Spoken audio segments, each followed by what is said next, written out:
السلام عليكم ورحمة الله وبركاته. وعليكم السلام.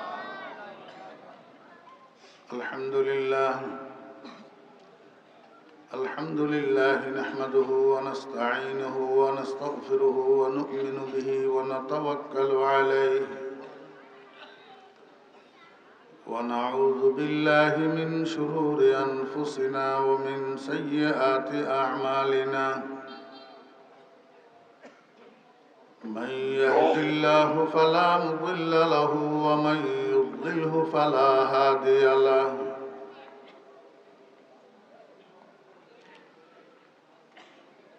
ونشهد أن لا إله إلا الله لا خالق إلا الله ولا مالك إلا الله لا محيي إلا الله ولا مميت إلا الله ولا رازق إلا الله. ونشهد أن سيدنا وسندنا وحبيبنا ومولانا محمدا عبده ورسوله.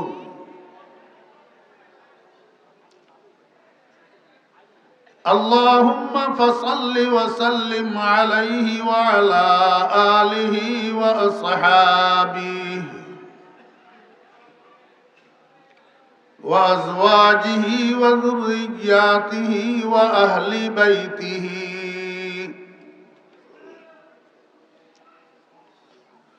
وعلماء أمته وفقهاء ملته ونجباء طريقته أجمعين.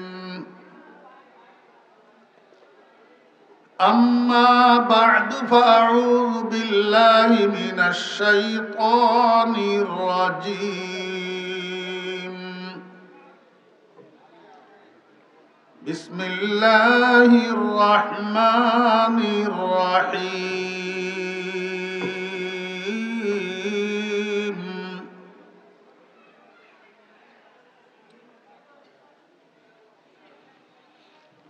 وقل رب ارحمهما كما ربياني صغيرا. صدق الله مولانا العظيم.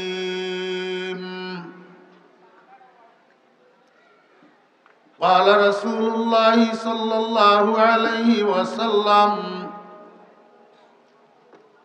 ألا كلكم راع وكلكم مسؤول عن رعيته. وصدق رسوله النبي الأمي الكريم. ونحن على ذلك لمن الشاهدين والشاكرين. ربنا تقبل منا إنك أنت السميع العليم.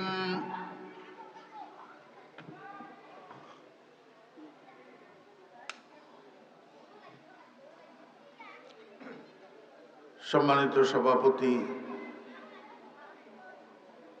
গেরামি কদর হযরত উলামায়ে কেরাম,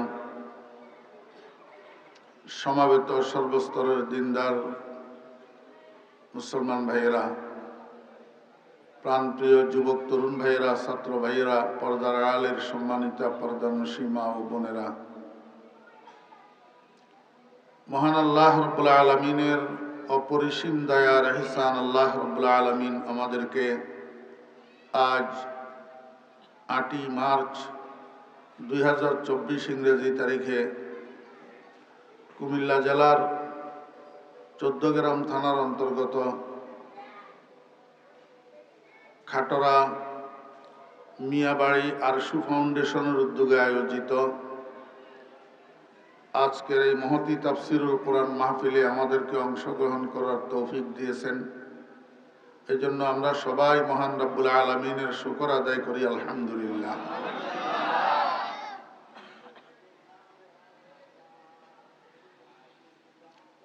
আল্লাহ সুবহানাহু ওয়া তাআলা এই পৃথিবীটাকে বানানোর পরে এখানে পৃথিবীটাকে আবাদ করার জন্য আল্লাহ পাক একদল প্রতিনিধি তৈরি করেছেন। এই প্রতিনিধির নাম হইল আদম জাতি। এই প্রতিনিধির নাম আদম জাতি। এই আদম জাতিকে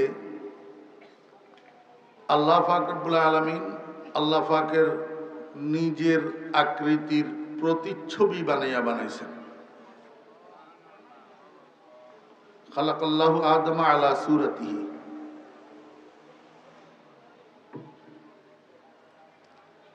আসলে আল্লাহ পাক রব্বুল আলামিন একটা লুপ্তধন ছিলেন।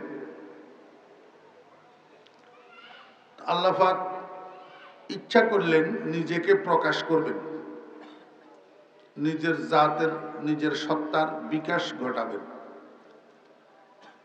তো নিজেকে প্রকাশ করার জন্য আল্লাহ পাক এই আদমকে তৈরি করছেন।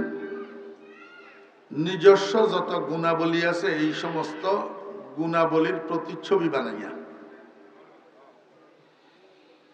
দেখেন, মানুষের মধ্যে একটা গুণ আছে, কথা বলার গুণ। পৃথিবীর অন্য যত জীবজন্তু আছে কেউ কথা বলতে পারে না।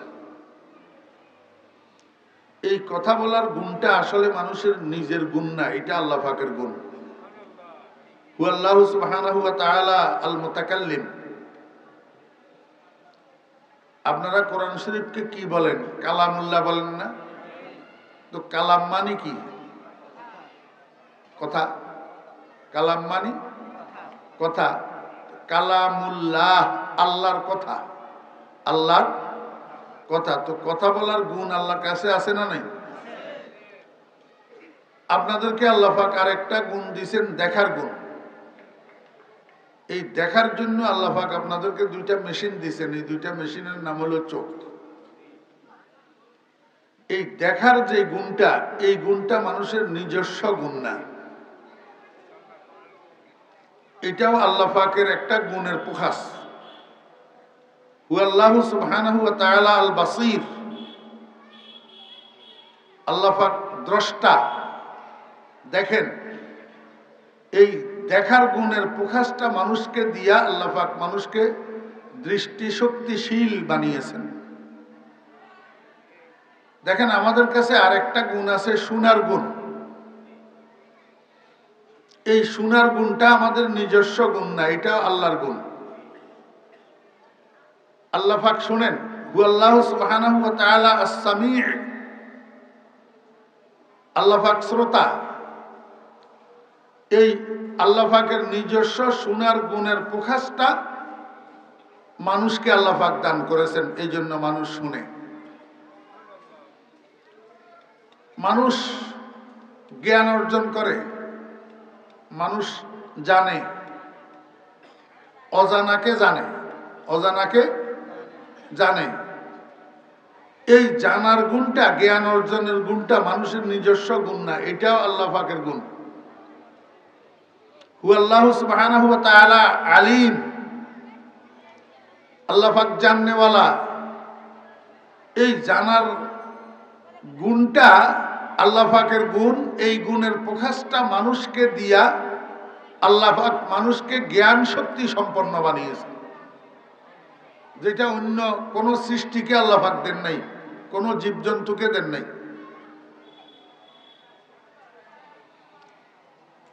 আল্লাহ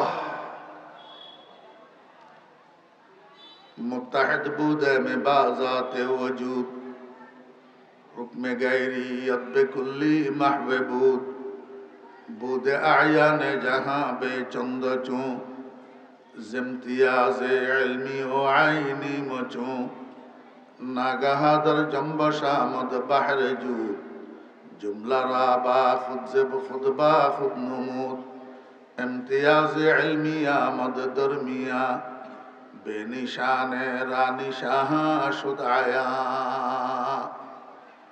आदमुल तुरलाबे औसाफे उलूस वस्फ़े आदम मज़हरे आयाते उस्त इल्मे शानो हिल्मे शानो लुत्फ़े शान चूसे तारा चरखा दर आबे रवा।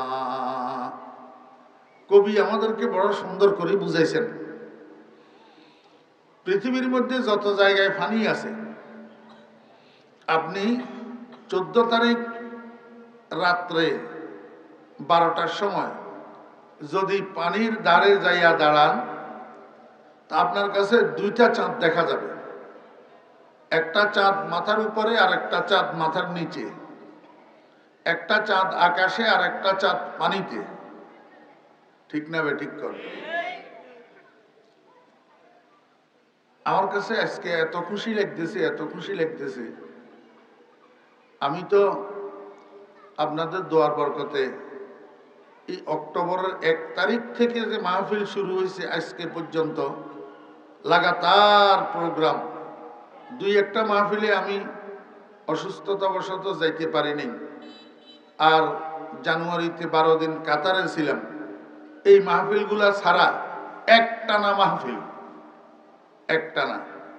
কিন্তু আজকের মাহফিলটার মধ্যে আমার কাছে এত নুরানিয়ত অনুভব হইতেছে যে এটা আমি এত সুন্দর, এত উজ্জ্বলতা, এত আলোকিত মাহফিল আমার মনে হয় গোটা সিজনের মধ্যে আমি দেখিনি।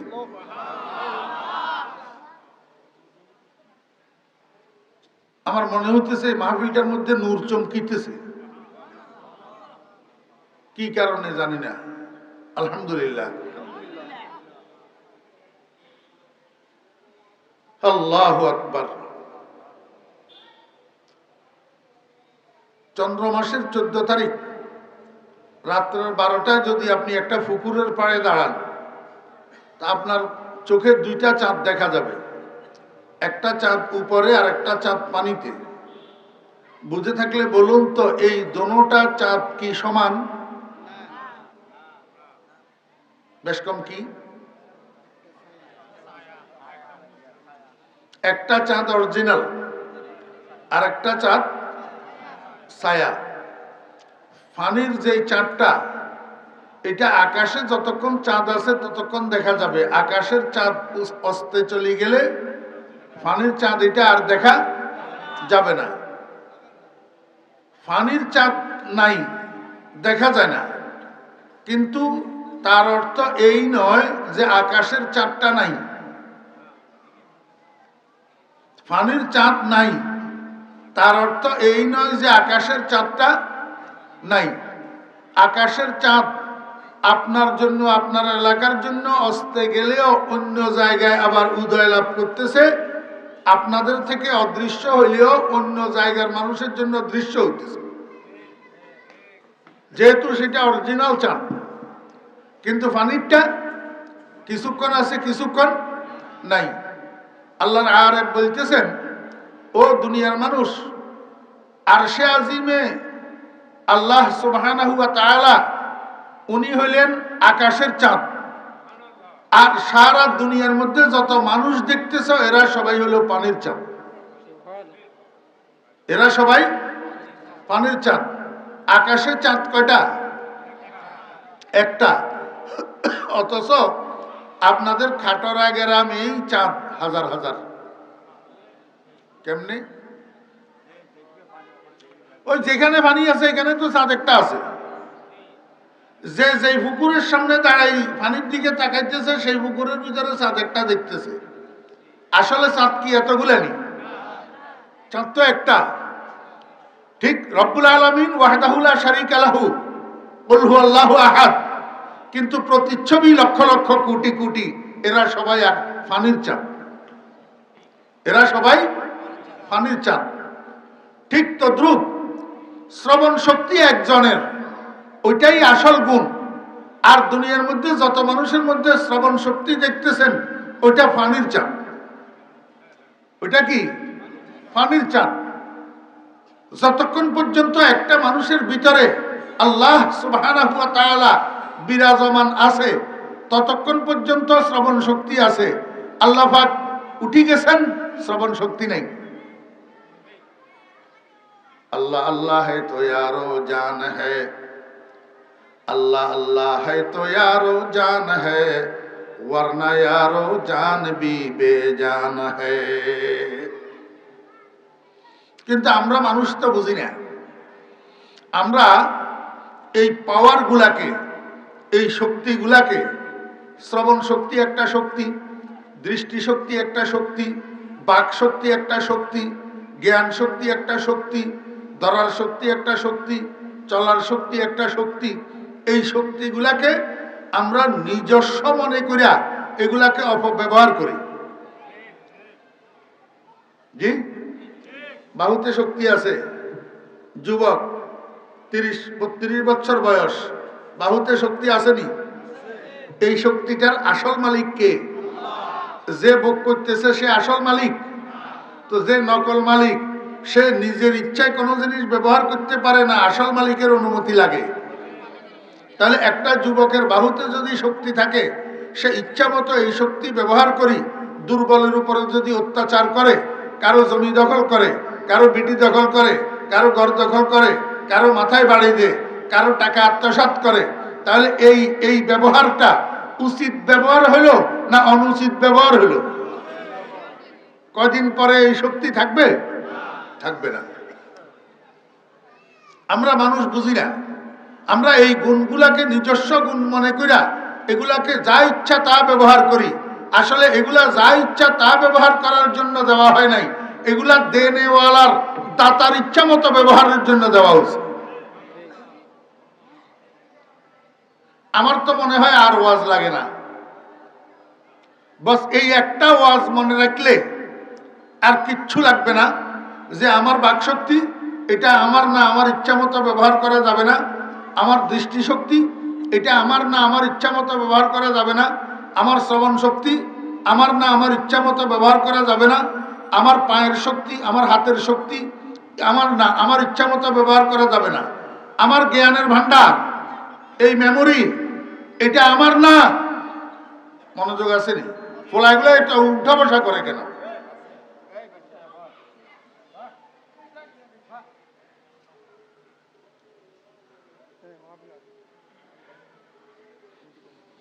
আমাকে একটু আপনারা বলেন, প্রত্যেকটা মানুষ যেদিন মায়ের পেটের থেকে ভূমিষ্ঠ হয়েছিল তার কাছে কি পরিমাণ জ্ঞান ছিল? তার কাছে কয়টা সার্টিফিকেট ছিল? জেনারেল লাইনের, আরবি লাইনের, মুফতি হওয়ার সার্টিফিকেট, মুহাদ্দিস হওয়ার সার্টিফিকেট, ইঞ্জিনিয়ার হওয়ার সার্টিফিকেট, ডাক্তার হওয়ার সার্টিফিকেট, ব্যারিস্টার হওয়ার সার্টিফিকেট ছিল তার কাছে? মূর্খ না? সম্পূর্ণ। ওয়াল্লাহু আখরাজাকুম মিন বুতুনি উম্মাহাতিকুম লা তা'লামুনা শাইআ।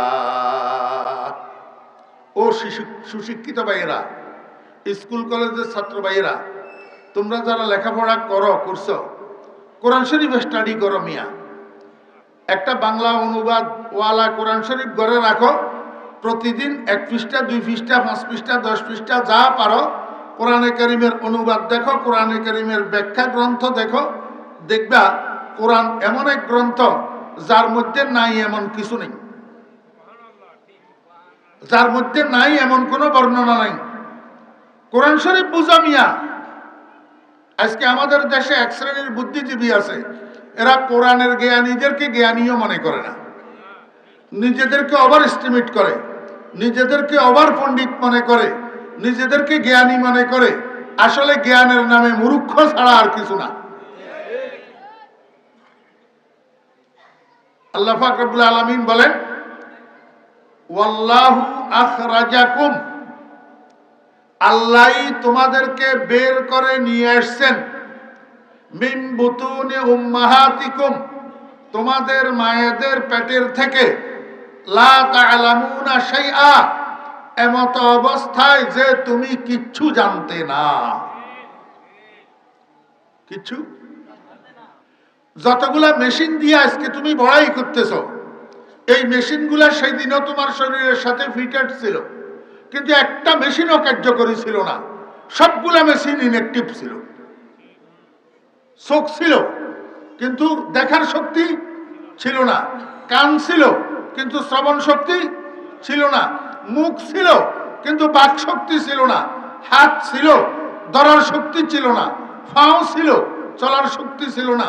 ওই বেটা ব্যাকল, সেদিনও তোর মাথার মধ্যে অল্প হইলেও মগজ দেওয়া ছিল, কিন্তু এই মগজ জ্ঞান আহরণ করার শক্তি সেদিন তোর কাছে ছিল না। এই সমস্ত মেশিনগুলোর মধ্যে অ্যাক্টিভিটি কে দিয়েছে আমাকে বলেন তো? হ্যাঁ, আজকে কার দেওয়া জ্ঞান দিয়া তুই পণ্ডিতি আর ফান্ডামি করতেছ? কার দেওয়া মুখ দিয়া চাপাবাজি করতেছ? কার দেওয়া হাত বাহুর শক্তি দিয়া মানুষের উপরে অন্যায় আর জুলুম নির্যাতন করতেছ? কার দেওয়া মুখ দিয়া স্রষ্টার দিকে বিরোধিতার তীর নিক্ষেপ করতেছ? There is no god. কার?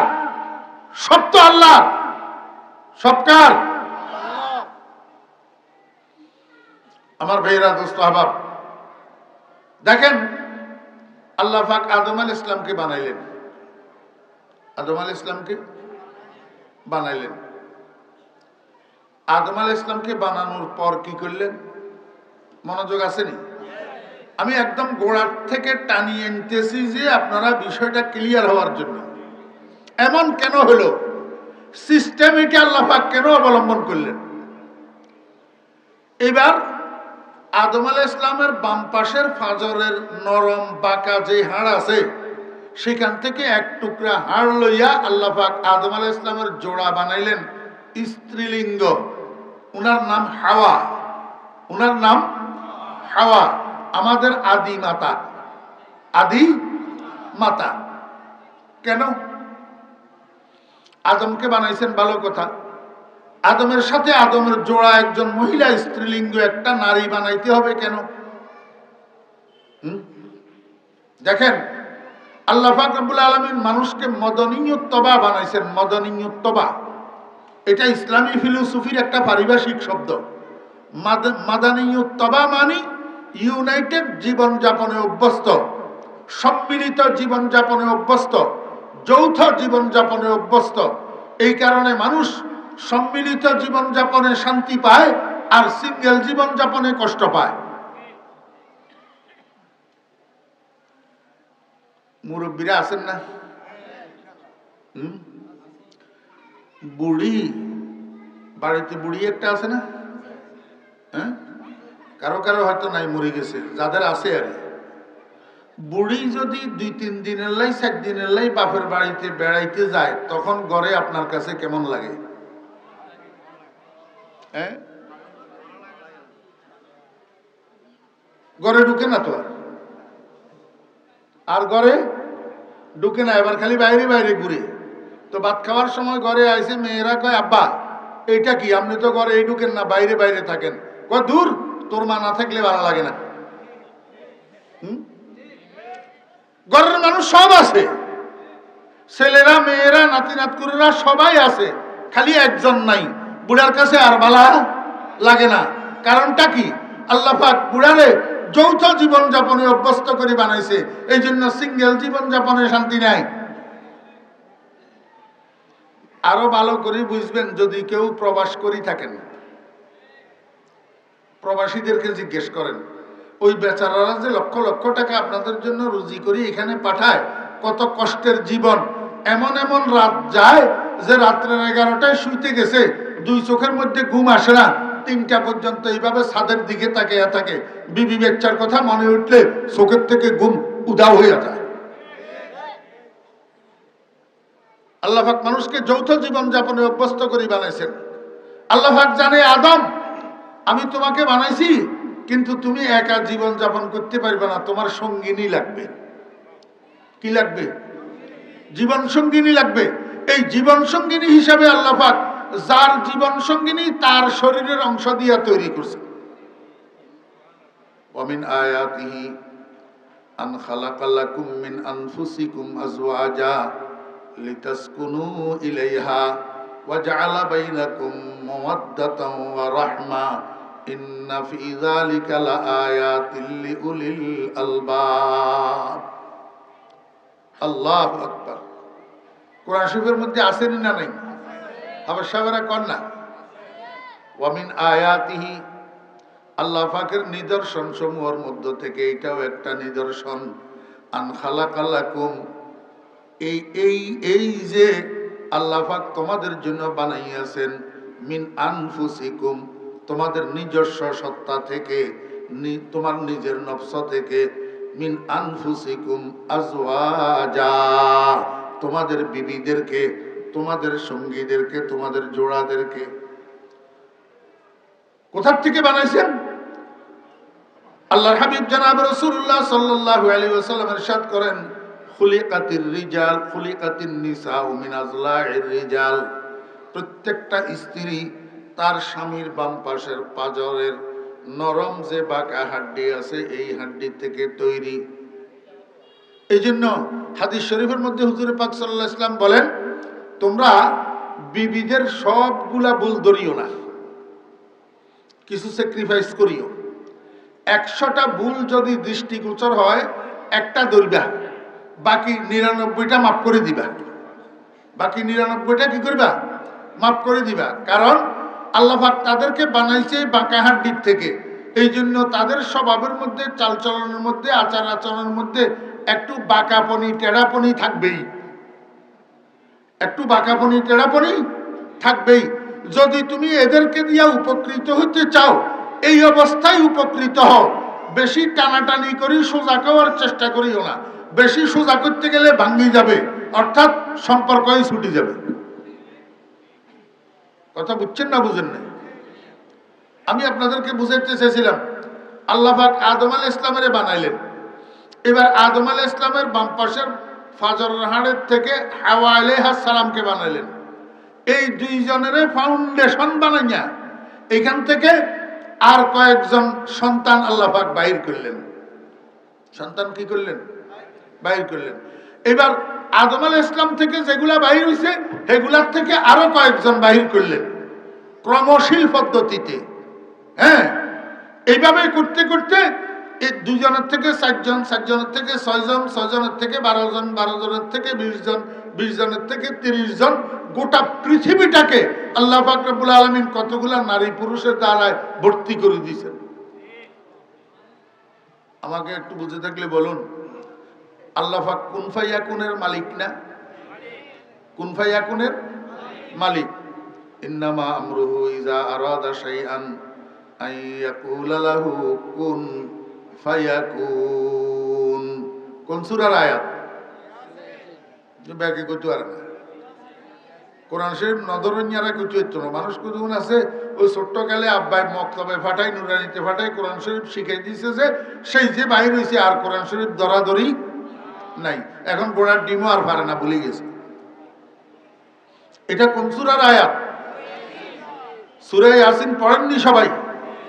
হ্যাঁ, প্রতিদিন সকালে সূরা ইয়াসিন পড়েন? হাত তুলি দেখাইতে পারবেন? এখন তুলতে গেলে মিশা তুলিয়ে লাগবে, এহুদ পড়ে না, তারপরেও তুলিয়ে লাগবে।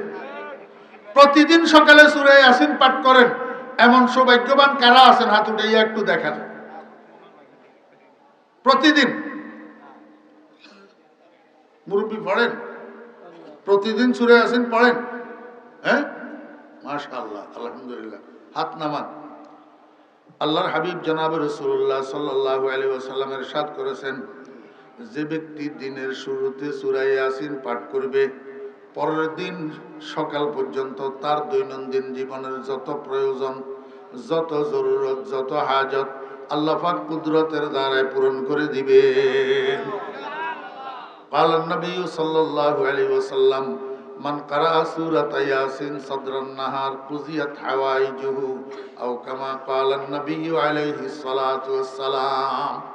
সূরা ইয়াসিন কোরআন শরীফের হাট, সূরা ইয়াসিন কোরআন শরীফের রাজধানী।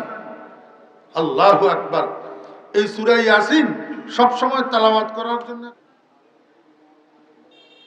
মনোযোগ আসেনি। এখানে শুধু কান সুখ করলে হবে না, এখান থেকে সাথে কিছু নিয়ে যেতে হবে। তো 1 নম্বর ডোজ, 1 নম্বর ডোজ। প্রেসক্রিপশনের মধ্যে ডাক্তারে অনেকগুলো ঔষধ লেখে না, কিছু ট্যাবলেট, কিছু ক্যাপসুল, কিছু ইনজেকশন লেখে না? এইটা এই 1 নম্বর প্রেসক্রিপশনের 1 নম্বর ঔষধ সূরা ইয়াসিনের তেলাওয়াত। মনে রাখবেন, সূরা ইয়াসিনের মধ্যে আল্লাহ পাক কি বলছেন?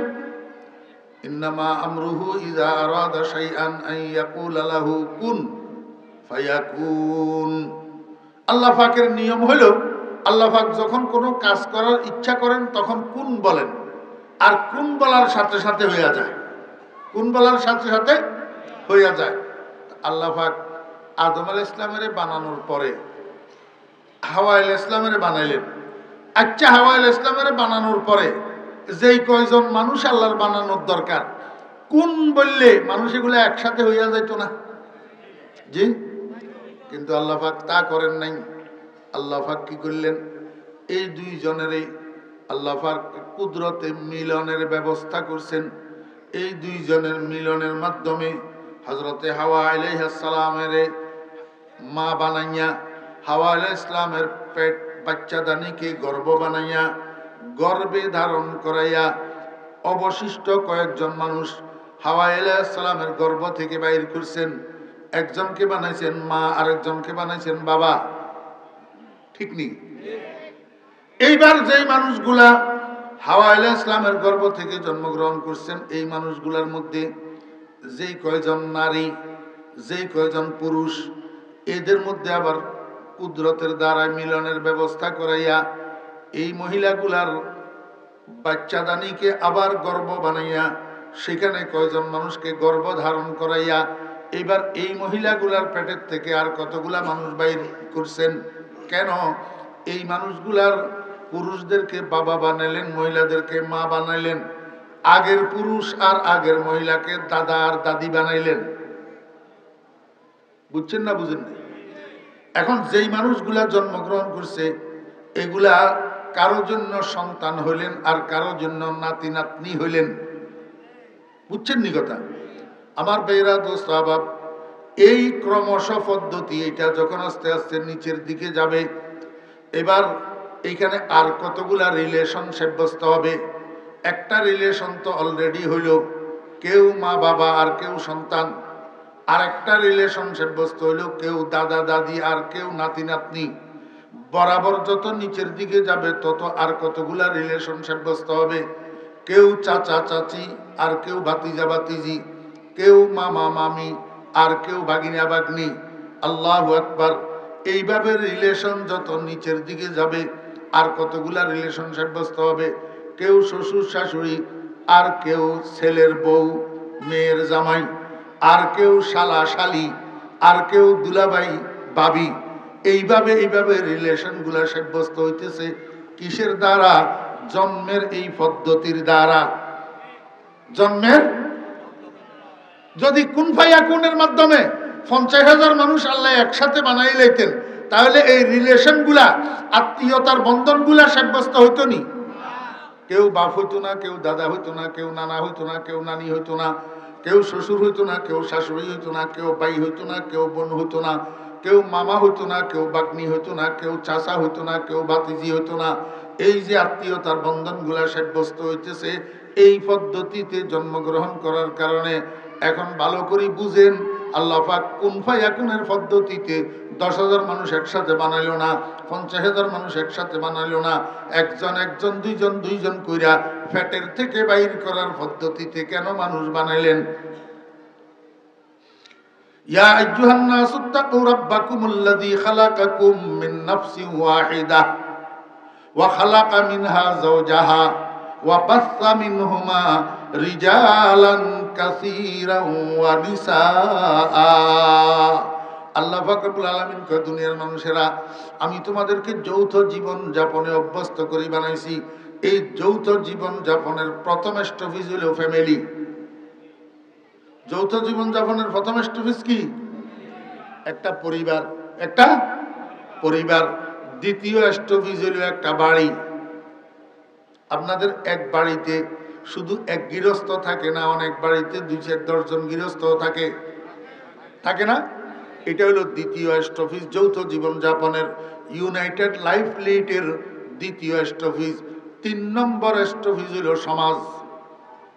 3 নম্বর স্টপেজ কি? সমাজ। 4 নম্বর স্টপেজ হলো গ্রাম, 5 নম্বর স্টপেজ হলো থানা, 6 নম্বর স্টপেজ হলো জেলা, 7 নম্বর স্টপেজ হলো রাষ্ট্র। এইভাবে বিভিন্ন স্টফিস বাই স্টফিস মানুষ যৌথ জীবন যাপন করতেছে। আল্লাহ কয় বান্দা, যখন যৌথ জীবন যাপন করতে যাইবা, এক পরিবারের মধ্যে যদি 10 জন ফ্যামিলি মেম্বার থাকে, 10 জনের রুচি একরকম হবে না, 10 জনের গতি একরকম হবে না, 10 জনের চাহিদা একরকম হবে না। একটা বাড়ির মধ্যে যদি 10টা পরিবার থাকে, 10 পরিবারের স্ট্যাটাস সমান হবে না, 10 পরিবারের শিক্ষাগত যোগ্যতা সমান হবে না, 10টা পরিবারের অর্থনৈতিক অবস্থা সমান হবে না। এক বাড়ির ভিতরে 10 পরিবারের, এক পরিবার শিল্পপতি, এক পরিবার মধ্যবিত্ত, আরেক পরিবার দিনমজুর। জি, আল্লাহ পাক রব্বুল আলামিন কয় বান্দা, এই 3 রকমের মানুষ যে এক বাড়িতে বসবাস করে, এক পরিবার শিল্পপতি, এক পরিবার মধ্যবিত্ত, এক পরিবার দিনমজুর, গরিব দরিদ্র, হত দরিদ্র, এখন একসাথে এক বাড়িতে জীবন যাপন করতে যাইয়া একজনের থেকে একটা অন্যায় হইয়া যাবে, একজনের থেকে একটা বাড়াবাড়ি হইয়া যাবে, একজনের থেকে একটা সারাসারি হইয়া যাবে, একজনের দ্বারায় আরেকজনের একটা ক্ষতি সাধিত হইয়া যাবে। এমত অবস্থায় এই ক্ষতি সাধনের জন্য একজন আরেকজনকে মারবে, মাথা ফাটাবে, খুন করবে। এর দ্বারা পারিবারিক জীবনটা, বাড়ির জীবনটা অশান্ত হইয়া যাবে। আল্লাহ পাক রব্বুল আলামিন কয় বান্দা, ওই এক বাড়ির মানুষগুলোর মধ্যে কেউ যদি মা বাবার সন্তান হয়, কেউ যদি দাদা দাদি আর নাতি নাতনি হয়, কেউ যদি চাচা চাচি আর ভাতিজা ভাতিজি হয়, কেউ যদি মামা মামি আর বাগিনা বাগনি হয়, একটা আত্মীয়তার বন্ধন যদি সাব্যস্ত থাকে, একজনে একটা অন্যায় করলেও মাথার উপরে বাড়ি দিবে না, কয় এটা আমার ভাতিজা করে ফেলছে, যা মাফ করে দিলাম। হ্যাঁ, যেটা অন্য কেউ করলে মাফ হয় না, কিন্তু নিজস্ব কেউ করলে কি হয়ে যায়? মাফ হয়ে যায়, ক্ষমা সুন্দর দৃষ্টিতে দেখে। কিসের কারণে? এই আত্মীয়তার বন্ধনের কারণে। আল্লাহ পাক রব্বুল আলামিন কয় বান্দা, তোমাদের পার্থিব জীবনটা যেন সুখময় হয়, তোমাদের পার্থিব জীবনটা যেন শান্তিময় হয়, এই জন্য আমি এই পদ্ধতিতে মানুষ বানাইতেছি। কেউ রে মা বানাইয়া, কেউ রে বাপ বানাইয়া, মা বাপের 2 ফোঁটা বীর্য দিয়া মায়ের গর্ভের মধ্যে নিয়া সেখান থেকে আমি একটা মানুষ তৈরি করতেছি। কেন? একটা পেটের থেকে, একটা গর্ভ থেকে একটা মানুষ যদি বাইর হয়, বাহির হওয়ার সঙ্গে সঙ্গে, ভূমিষ্ঠ হওয়ার সঙ্গে সঙ্গে চতুর্দিকে 100টা রিলেশন সাব্যস্ত হইয়া যায়। আব্দুল করিমের হুতেছে, আব্দুল করিমের কি হয়েছে? হুতেছে। কেউ খুশি হয়েছে আমার ছেলে হয়েছে, কেউ খুশি হয়েছে আমার নাতি হয়েছে, কেউ খুশি হয়েছে আমার ভাতিজা হয়েছে, কেউ খুশি হয়েছে আমার বাগিনা হয়েছে, কেউ খুশি হয়েছে আমার শালা হয়েছে, কেউ খুশি হয়েছে আমার এইটা হয়েছে, আমার ওইটা হয়েছে। 100টা রিলেশন। একটা বাচ্চা মাটিতে পড়ার সাথে সাথে চতুর্দিকে 100টা রিলেশন সাব্যস্ত হইয়া যায়। ঠিক না বে? ঠিক কর আমার ভাইরা, দোস্ত আহবাব, এই যে রিলেশন গুলা সাব্যস্ত হয়, এই রিলেশন গুলার মধ্যে সর্বশ্রেষ্ঠ এবং সর্বোচ্চ রিলেশন কোনটা? কোন? বুঝি উনি উত্তর দিয়ে আমার ভাইরা, দোস্ত আহবাব, এই রিলেশন গুলার মধ্যে সর্বশ্রেষ্ঠ এবং সর্বোচ্চ রিলেশন হইল মা আর বেটা। মা আর, এর চেয়ে উত্তম, এর চেয়ে উচ্চ, এর চেয়ে উন্নত আর কোন রিলেশন নাই। আর কোন রিলেশন নাই। হবে কেমনে? সবচেয়ে কষ্টকর বেশি আমার ভাইরা, দোস্ত আহবাব, সবচেয়ে কষ্টকর বেশি মার। এই যে 9 মাস 10 মাস পর্যন্ত পেটে ধারণ করছে মা, কি কষ্ট করছে আপনি জানেননি। কোন সময় সন্তানেরা মার পেটের ডাইন পাশে থাকে, কোন সময় সন্তানেরা মার পেটের বাম পাশে থাকে। বিশেষ করে ছেলে সন্তান হলে ডাইন পাশে থাকে, অনেক সময় মেয়ে সন্তান হলে বেশিরভাগ বাম পাশে থাকে। একজন মায়ের যাইয়া জিজ্ঞেস করেন, যদি মা অনুভব করে আমার সন্তানটা আমার পেটের ডাইন পাশে, ডেলিভারির পূর্ব পর্যন্ত এই হতভাগিনী মা ডাইন কালকি হইয়া ঘুমাইতে পারে না। এই কারণে ঘুমায় না, আমি যদি ডান কালকি হইয়া ঘুমাই আমার পেটের সন্তানের গায়ে জরপ লাগবে, আমার পেটের সন্তান পেটের ভিতরে মারা যাইতে পারে। এই জন্য মা পেটে থাকাকালীন আপনার স্যাক্রিফাইস করিয়া যতদিন আপনি পেটের ডান পাশে অবস্থান করতেছেন, ডেলিভারির পূর্ব মুহূর্ত পর্যন্ত সতর্কতা বশত আমার মা ডান দিকে কালকি হইয়া ঘুমায় না।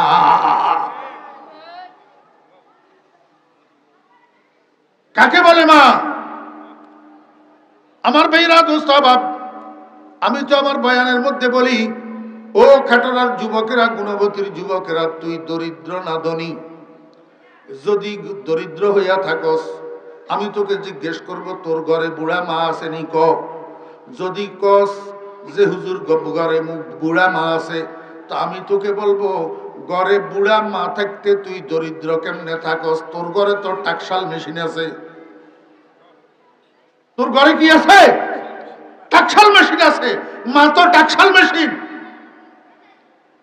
মা বুড়া মা ঘরে থাকি, তুই দরিদ্র কেমনে থাকস?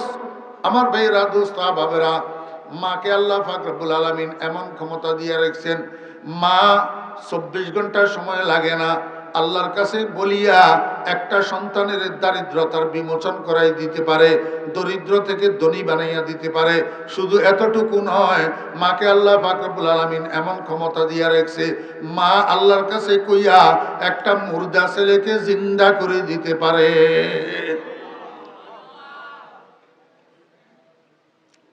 গল্প ন, হাদিসের ভিতরে আছে।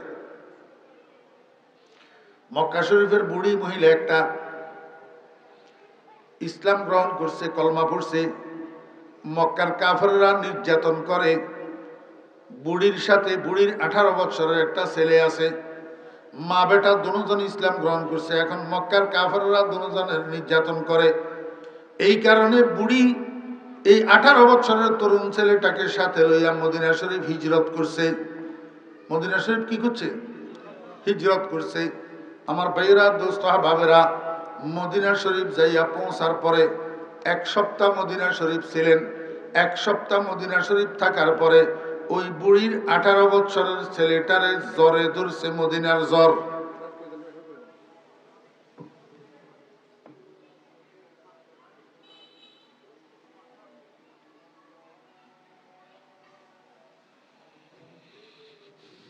মদিনার, আপনাদের জানা আছে কিনা জানি না, আমাদের দেশে পাহাড়ি অঞ্চল আসেনি? রামগড়, খাগড়াছড়ি, দিঘিনালা, পাহাড়ি অঞ্চল। এই পাহাড়ি অঞ্চলে একটা জ্বর আছে, এটারে পাহাড়ি ম্যালেরিয়া কয়। পাহাড়ে মশা আছে যে মশা, এই পাহাড়ি মশা এগুলায় কামড়াইলে ম্যালেরিয়া হয়। এখন তো আধুনিক চিকিৎসা বাইর হয়েছে, এখন চিকিৎসা হয়ে যায়। একটা সময় আমরা ছোট থাকতেও দেখছি, পাহাড়ি অঞ্চলে কোনো মানুষের যদি জ্বর হইতো, এই মানুষটাকে আর বাঁচানো যেত না। এটা এরকম জ্বর। তো মদিনা শরীফ পাহাড়ি অঞ্চল না? মদিনা শরীফ কি পাহাড়ি অঞ্চল? এই মদিনার মধ্যে এরকম একটা জ্বর আছিল। আমার ভাইরা দোস্ত বাপ, মদিনার জ্বরে যারে পাইছে সে শেষ, আর চিকিৎসা নাই, মৃত্যু। এই কারণে বাহিরের থেকে যাইয়া কোনো মানুষ মদিনায় অবস্থান করতো না। মদিনার অরিজিনাল অধিবাসী যারা, তারা তো আছে, কিন্তু বাহিরের থেকে যাইয়া কোনো মানুষ মদিনায় থাকতো না এই জ্বরের ডরে। জ্বরের বাহিরের থেকে কোনো মানুষ যাইয়া মদিনা শরীফ বসবাস করতো না। এই জন্য রহমতুল্লিল আলামিন বলছেন, কালান নবী সাল্লাল্লাহু আলাইহি ওয়াসাল্লাম, মান সাকানাল মদিনাতা ওয়া সাবার আলা বালাইহা ওয়াজাবাত লাহু শাফাআতি।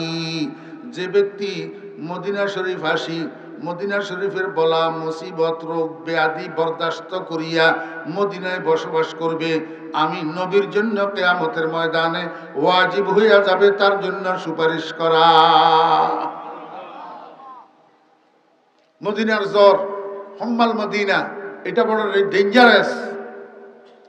এই বুড়ির ছেলে এইটা মদিনা শরীফ যাওয়ার পরে 1 সপ্তাহ মদিনায় অবস্থান করার পরে পাইছে জ্বরে, মদিনার জ্বরে পাইছে।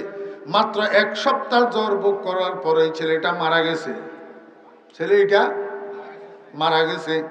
যখন মারা গেছে, হযরতে আনাস রাদিয়াল্লাহু আনহু হাদিসের মধ্যে বয়ান করতেছেন, আমরা এই ছেলেটার দাফন কাফনের জন্য ব্যবস্থা নিতেছিলাম। এমত অবস্থায় বুড়ি আমারে ডাকিয়া কয়, বাবা আনাস, আমার ছেলের দাফন কাফনের ব্যবস্থা করিও না। দাফন কাফনের হযরতে আনাস রাদিয়াল্লাহু আনহু কয়, বুড়ি তুমি না বলে কলমা পড়ছো? কয় 100 বার সত্য, আমি কলমা পড়ছি। কয় তুমি না বলে ঈমান আনছো? কয় 100% সত্য, আমি ঈমান আনছি। যদি তুমি কলমা পড়ি থাকো, যদি তুমি ঈমান আনি থাকো, আমরা যে তোমার ছেলের দাফন কাফনের ব্যবস্থা করতেছি, এটা তো নবীজির সুন্নত, আমরা নিজের থেকে তো কিছু করি না, তুমি নিষেধ করো কেন? বুড়ি কয় বাবারে, নিষেধ তো করতেছি না, একটু পরে ব্যবস্থা করিও, আগে আমাকে একটু বোঝাপড়া করার সুযোগ দাও। হযরতে আনাস রাদিয়াল্লাহু আনহু কয়, কার সাথে কি বোঝাপড়া করিবা? বুড়ি বসার থেকে উঠি কয়, ও আনাস, দেখো না কার সাথে বোঝাপড়া করি। এই কথা কইয়া লাশের পায়ের কাছে যাইয়া বসছে। লাশের পায়ের কাছে বুড়ি উপরের দিকে হাত উঠাইছে, এ আল্লাহ, উপরের দিকে। রব্বুল আলামিন, তুমি তো তোমার কোরআনের মধ্যে বলছো ইন্নাকা আলা কুল্লি শাইইন কাদির, তুমি তো সর্বশক্তিমান বলছো, তুমি তোমার কুদরতের বাইরে কিছু নাই। লা ইয়াখরুজু আন ইলমিকা ওয়া কুদরতিকা শাই, তোমার কুদরতের বাইরে, তোমার ইলমের বাইরে কিছু নাই। আয় আল্লাহ, তুমি যে কোরআনের মধ্যে এই কথাটা বলছো, আমি তো তোমার কোরআন 100 বিশ্বাস করি বিদায় ইসলাম গ্রহণ করছি, কালিমা পড়ছি, তোমার উপরে ঈমান আনছি। মাওলাই করিম, তোমার উপরে ঈমান আনাটা কি আমার অপরাধ হলো? এখন আমার ছেলেটা যে মারা গেল, এই সংবাদটা যদি মক্কা শরীফ যায়, মক্কার কাফেররা তোমার নিয়ে কটূক্তি করবে, বলবে বুড়ি ঈমান আনছে, ভুল করছে, বুড়ি মুহাম্মদকে বিশ্বাস করছে, ভুল করছে, বুড়ি হিজরত করে মদিনায় গেছে, ভুল করছে। যদি কলমা না পড়তো, যদি ঈমান না আনতো, যদি হিজরত না করতো, তো বুড়ির পোলারে জ্বরেও ধরতো না, বুড়ির পোলাটা মারা যেত না। আহা, বুড়ি নিজের পায়ে নিজে কুড়াল মারল। মাওলাই করিম, আমি তোমার জন্য এই অপবাদ, এই কটূক্তি বরদাস্ত করতে পারবো না, কারণ আমি খাঁটি ইমানদার।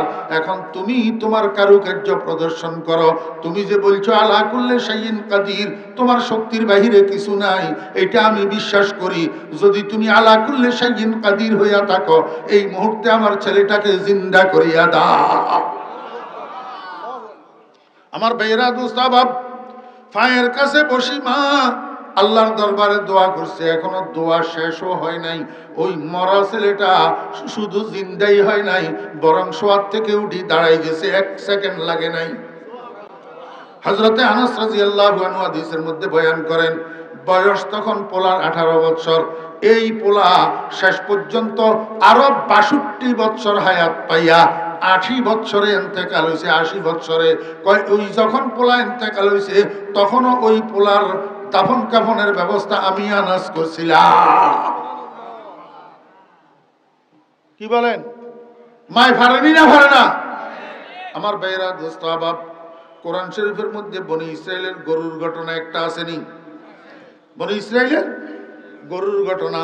ওই বনি ইসরায়েলের আমিলকে তার চাচাতো ভাইরা যে হত্যা করছে, এই হত্যাকারীদেরকে শনাক্ত করার জন্য আল্লাহ পাক তাদেরকে একটা গরু জবাই করতে বলছিল। তারা বারবার প্রশ্ন করছে হযরত মুসা আলাইহিস সালামের, কোন বয়সের গরু, কোন রঙের গরু, কোন ধরনের গরু। আল্লাহ পাক রব্বুল আলামিন তাদের জন্য বর্ণনা দিছে, এই বয়সের, এই রঙের, এই ধরনের। শেষ পর্যন্ত গরুটা তাদের জন্য পাওয়া কষ্টসাধ্য হয়ে গেছে। আল্লাহ পাক রব্বুল আলামিন তাদের ইনশাআল্লাহ বলার কারণে তাদের জন্য একটা গরুর ব্যবস্থা করে দিয়েছেন। কোন সে গরু? বনি ইসরায়েলের একজন ইমানদার যে কলমা পড়ছিল লা ইলাহা ইল্লাল্লাহু মুসা কালিমুল্লাহ, হযরত মুসা আলাইহিস সালামের নামের কলমা পড়ি ইমানদার হয়েছিল এই মানুষটা। এই মানুষটার স্ত্রীর পেটের মধ্যে একটা সন্তান গর্ভধারণ করছিল। আমার ভাইরা, দোস্ত আবাব, দুর্ভাগ্যবশত এই ইমানদার দিনদার মানুষটার হায়াত শেষ, সে মরে যেতেছে। মরার সময় স্ত্রীর ওসিয়ত করছে, বিবি আমার, তোমার পেটের ভিতরে আমার যে সন্তান আছে, এই সন্তানটা ভূমিষ্ঠ হইলে যত্ন সহকারে একটু তাকে লালন পালন করিও। তার জন্য আমাদের বাড়ির পাশের অগোর জঙ্গলের মধ্যে আমি একটা গরুর বাছুর রাখি যাইতেছি। আমার সন্তানের বয়স যখন 18 বছর হবে, তখন আমার সন্তানকে বলবা জঙ্গলার থেকে যাইয়া গরুটা নিয়ে আসার জন্য। এই কথা বলি, লোকটা আর কিছু বলতে পারে নাই, সঙ্গে সঙ্গে মারা গেছে। স্ত্রীও আর কিছু জিজ্ঞাসাও করতে পারে নাই। আমার ভাইরা, মারা যাওয়ার পরে তো তাকে দাফন কাফন করা হয়েছে। কিছুদিন পরে গর্ভের সন্তান এটা ভূমিষ্ঠ হয়েছে। মা এই সন্তানটাকে যত্ন সহকারে লালন পালন করতেছে। একা, আর কোনো আত্মীয় নাই, স্বজন নাই, ডানে বামে কোলে লওয়ার মতো কেউ নাই, একা। মা এই সন্তানটাকে যত্ন করে লালন পালন করতেছে। লালন পালন করতে করতে সন্তান এটার বয়স যখন 7 বছর হয়েছে, কিছু বুঝ হয়েছে, কিছু শক্তি হয়েছে, এখনো পরিপূর্ণ বুঝ হয় নাই, এখনো পরিপূর্ণ শক্তি হয় নাই। এই পোলা মায়ের দিকে তাকাইয়া তাকাইয়া মনে মনে কয়, কিরে আমার তো আত্মীয় স্বজন কেউ নাই, ডাইনে বামে আমার মার কেউ নাই, আমার মা একা এত কষ্ট করি আমাকে লালন পালন করে, আমার মাকে আর আমি একা কষ্ট করতে দেব না। হালকা ফুলকা যত কাজ মায়ের হাতের থেকে টানিয়া এই পোলায় মাকে সহযোগিতা করে, মায়ের খেদমত করে। যখন পোলাইটার বয়স 11 বছর হয়েছে, এই পোলা মনে মনে কয়, এখন তো আমার বুঝ হয়েছে, আল্লাহর রহমতে বড় হয়েছি, এখন আমার মাকে আর কোনো কাজ করতে দেব না, এখন সমস্ত কাজ আমি করব। এই 11 বছর থেকে 18 বছর পর্যন্ত আমার বেয়েরা দোস্ত আবাব, 11 বছর থেকে 18 বছর পর্যন্ত এই দীর্ঘ 8 বছর এই পোলা একা মায়ের সব খেদমত করছে, মাকে আর কোনো কাজ করতে দেয় না। মার অন্তর এত খুশি হয়েছে। এই মহিলাটাও দিনদার ছিল, ইমানদার মহিলা ছিল। আমার বেয়েরা দোস্ত আবাব, আল্লাহ পাকের দরবারে একদিন মুনাজাত দরি বসছে। মুনাজাত দরিয়া কয়, রব্বুল আলামিন, আমার পোলাটা একা পেটে থাকতে তো বাপ মারা গেছে, আমি যত্ন করি তাকে লালন পালন করতেছি। সেই 7 বছর বয়স থেকে পোলা আমার খেদমত করা শুরু করছে। মাওলাই করিম, পোলার খেদমতের কারণে আমার মন খুশি হইয়া গেছে। আমি মা তোমার কাছে আমার পোলার অবস্থার পরিবর্তন ভিক্ষা চাইতেছি। আমার ছেলেটার দারিদ্রতার বিমোচন করিয়া দাও, আমার ছেলেটার অবস্থার পরিবর্তন ঘটাইয়া দাও, আমার ছেলেটাকে তুমি ধনী বানাইয়া দাও, বেনিয়াজ বানাইয়া দাও। গায়েবের থেকে একটা আওয়াজ মহিলাটাকে ডাকিয়া ডাকিয়া কয়, আমার বান্দি, তোর স্বামীও নেককার ছিল, তুইও নেককার, এই জন্য তোর দোয়া আমি কবুল করলাম, তোর সন্তানকে আমি এমন ধনের মালিক বানাইয়া দিমু, 14 পুরুষ খাইলেও তোর পোলার ধন শেষ হবে না। আমার ভাইয়েরা দোস্তাবাব, বয়স যখন 18 বছর হয়েছে, মা একদিন কয়, বাবা আমার কথা শোন, তোকে একটা কথা বলবো বলবো করি বলা হয় না। তোর আব্বা মারা যাওয়ার সময় ওসিয়ত করে গেছেন, তোর জন্য নাকি আমাদের পার্শ্ববর্তী জঙ্গলার মধ্যে একটা গরুর বাছুর রাখিয়া গেছে। বলছে তোর বয়স যখন 18 বছর হবে, তুই যাইয়া জঙ্গলার থেকে গরুটা নিয়ে আসবি। ছেলে কয়, মা আপনি মনে হয় পাগল হইয়া গেছেন, 18 বছর একটা জঙ্গলের মধ্যে যেখানে হিংস্র প্রাণীর বসবাস, বাঘভাল্লুকের জায়গা, সেখানে 18 বছর পর্যন্ত গরুর বাছুর একটা কেমনে থাকে? এটা মাথা খারাপের কথা। সে মাই কয়, বাবারে তোর আব্বা বড় আল্লাহওয়ালা মানুষ ছিল, নেককার মানুষ ছিল, উনি ফালতু কথা বলার লোক না। যখন বলছে তুই একটু যাইয়া দেখ জঙ্গলের ভিতরে, গরু নিশ্চয় পাবি। মায়ের কথা মতো ছেলে জঙ্গলের ভিতরে ঢুকছে। আমার ভাইয়েরা দোস্ত আবার একটু জঙ্গলের মধ্যে ঢুকার পরে দেখে সামনে আল্লাহু আকবার একটা সুন্দর গরু, একটা সুন্দর আল্লাহু আকবার যৌবন বয়সের গরু, বুড়াও না বাছুরও না, একটা হলুদ রঙের গরু, গাঢ় গাঢ় হলুদ রঙের গরু, শরীরের মধ্যে কোথাও স্পট নাই, কোথাও দাগ নাই, কোথাও কোনো নিশান নাই, গোটা শরীরের আল্লাহু আকবার চামড়ার উপরে পশমগুলা ঝিলমিল ঝিলমিল ঝিলমিল ঝিলমিল করতেছে। এই বর্ণনার গরু, আল্লাহু আকবার, যেই বর্ণনা বনি ইসরায়েলকে আল্লাহ পাক দিয়েছিলেন। গরুর কাছে যাইয়া এই ছেলেটা গরুর পিঠের উপরে যখন হাত রাখছে, বাদ্য সন্তানের মতো গরু তার আগে আগে হাঁটা শুরু করছে। আমার ভাইয়েরা দোস্ত আবাব, শেষ পর্যন্ত এই পোলাইটারের সংবাদ পৌঁছাইছে, আমার বেটা, ও আমার বান্দা, আমার বান্দা, ও আমার বান্দা, তোর আব্বাও নেককার, তোর মাও নেককার, তুইও নেককার, তোরা তিনজন ইমানদার। এই ফেরেশতাইটারে কয় যে, আল্লাহ পাক রব্বুল আলামিন, তুমি এই গরুর মালিক পোলাইটার কাছে যাও, যাইয়া তাকে ইনফরমেশন করো, কিছুক্ষণের মধ্যে বনি ইসরায়েল তার গরুটা কেনার জন্য আসবে, সে যেন ইচ্ছা মতো দাম ধরি লয়। পোলাই ফেরেশতারে জিজ্ঞাসা করে, চাচা যান কেমন দাম ধরতাম? কয়, তুমি কইও, আমার গরু কিনতে হইলে আমার গরু এটা আগে জবাই করতে হবে, জবাই করে চামড়া ছিলতে হবে, চামড়ারে মাটির মধ্যে বিছাইয়া 4 জনে 4 কোনা ধরি উপরের দিকে উঠাইলে মাঝখানে খালি জায়গা গর্ত যেটা হবে, এটা হীরা জওহরার মণিমুক্তা দিয়া ভর্তি করে দিতে হবে। তাই হইছে, অর্থাৎ এই পরিমাণ হীরা জওহর আর মণিমুক্তার মালিক বানাইয়া দিছে আল্লাহ পাক এই পোলাটাকে।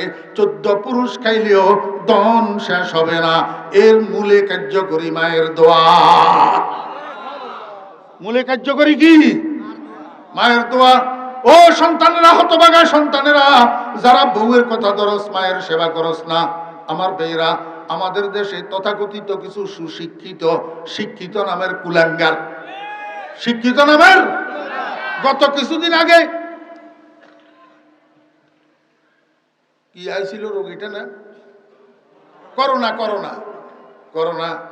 আমার ভাইরা, দোস্ত বাপ, বাপও উচ্চ শিক্ষিত, ছেলেও উচ্চ শিক্ষিত, কানাডার থেকে লেখাপড়া করাই আনাইছে পোলারে।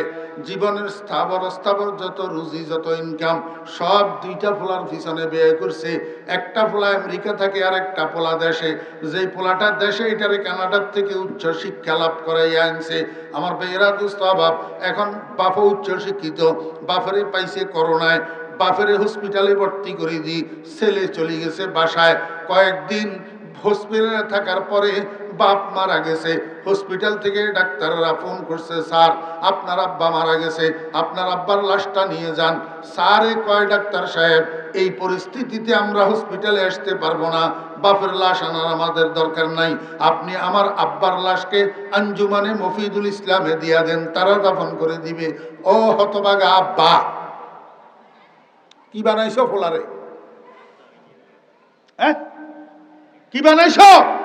শেষ পর্যন্ত এই লাশ আঞ্জুমানে মফিদুল ইসলামে যায় নাই, তোমার পোলার মতো আরেকজনের কিছু পোলার একটা টিম আইসা হসপিটাল থেকে নিয়ে এই মানুষটারে দাফন করছে।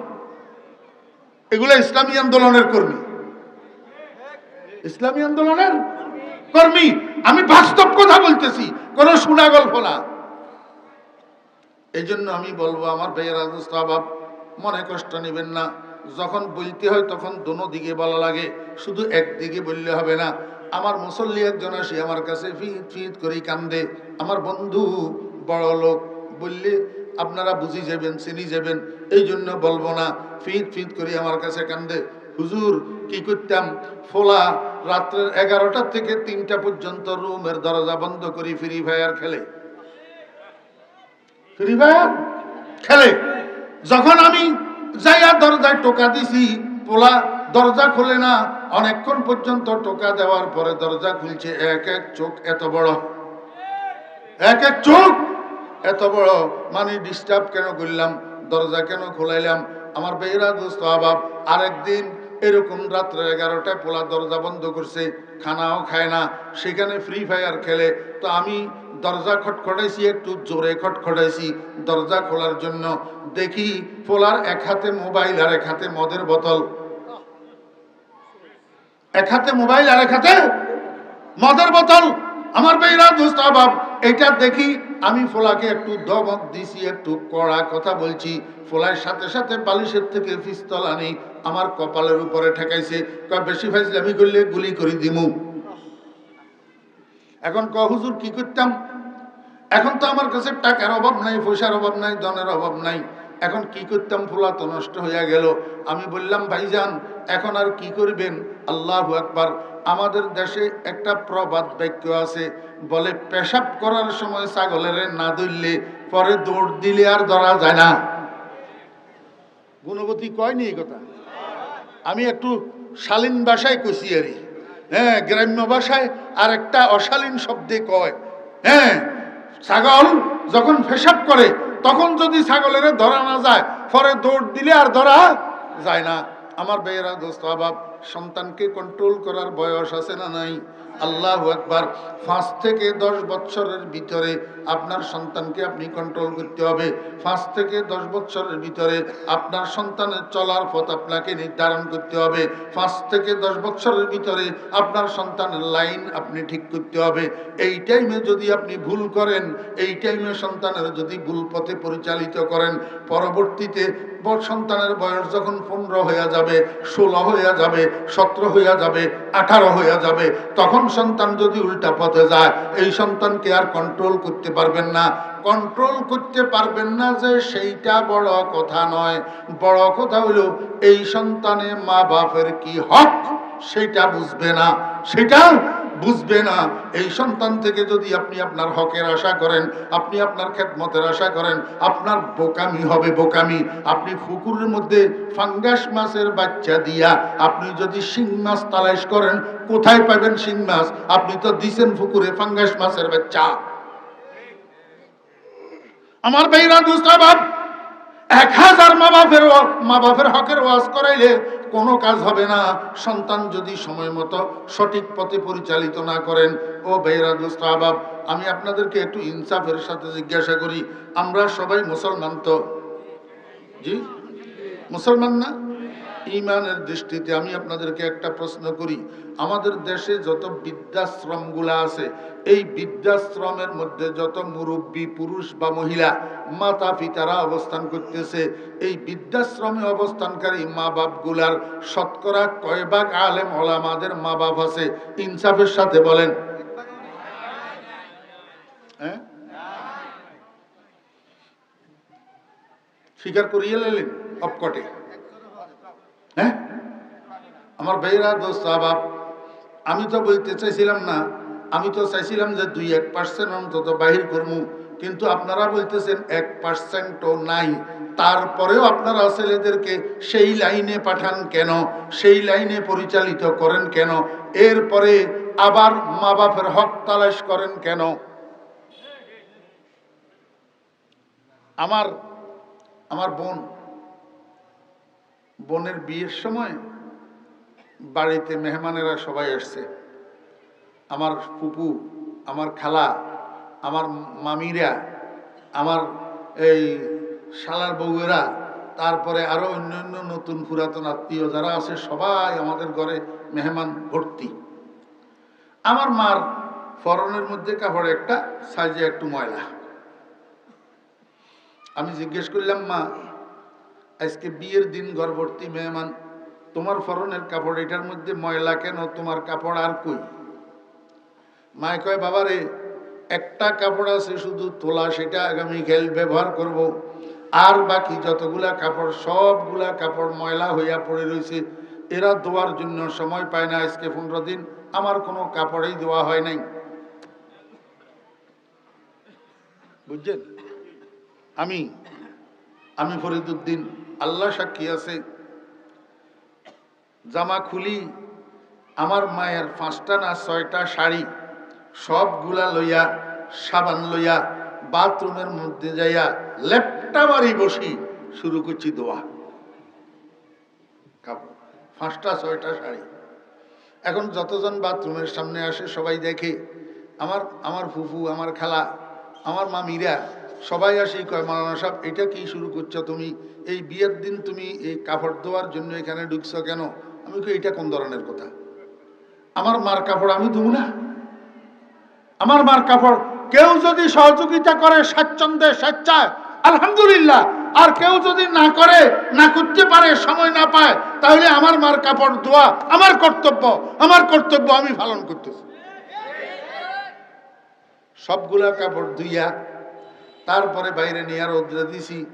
মাঝে মধ্যে 2-1 বার আমার মা নিজেও আসছে, আসি বাথরুমের দরজায় দাঁড়াইয়া মুস্কি মুস্কি হাসে, আবার চলে যায়। বাথরুমের দরজায় দাঁড়াইয়া মুস্কি মুস্কি হাসে, আবার চলে যায়। ও গুণবতীবাসী ছোট ভাইয়েরা, তোদেরকে আমি একটা কথা বলি, মনে রাখবি, আমি ফরিদুদ্দিন কিন্তু 0 থেকে শুরু। আমার মতো গরিব ছাত্র মাদ্রাসায় আর ছিল না। আমি অন্যদের আধা পুরানি দেওয়া লুঙ্গি পরতাম, অন্যদের আধা পুরানি দেওয়া জামা পরতাম।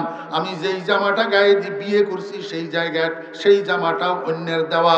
আমার ওস্তাদ ছাগলনাইয়ার হযরত মোহতামিম সাহেব হুজুর রহমতুল্লাহ আলাইহি, হযরত মাওলানা বজলুর রহমান সাহেব রহমতুল্লাহ আলাইহি, হুজুর আমার টাকা পয়সা দিত, কিতাব কিনে দিত, খাতা দিত, কলম দিত। উনার অবদানে আজকে আমি ফরিদুদ্দিন।